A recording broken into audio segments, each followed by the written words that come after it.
تخيل شاب فقير يقرر يتحدى أغنى وأقوى نبلاء المملكة في سباقهم الخاص. صلي على النبي واشترك في القناة ويلا بينا نبدأ. في قلب المملكة القديمة كان في سباق سنوي اسمه سباق عربات النيل الذهبية. السباق ده ما كانش لأي حد، كان مخصص للنبلاء وأصحاب الدم الأزرق بس. القوانين كانت صارمة وممنوع أي حد من عامة الشعب حتى يحلم بالمشاركة.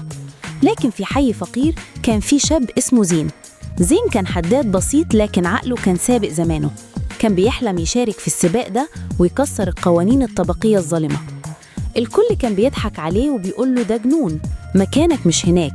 لكن زين كان عنده إيمان بفكرته وقرر يصمم عربية ما حدش شاف زيها قبل كده.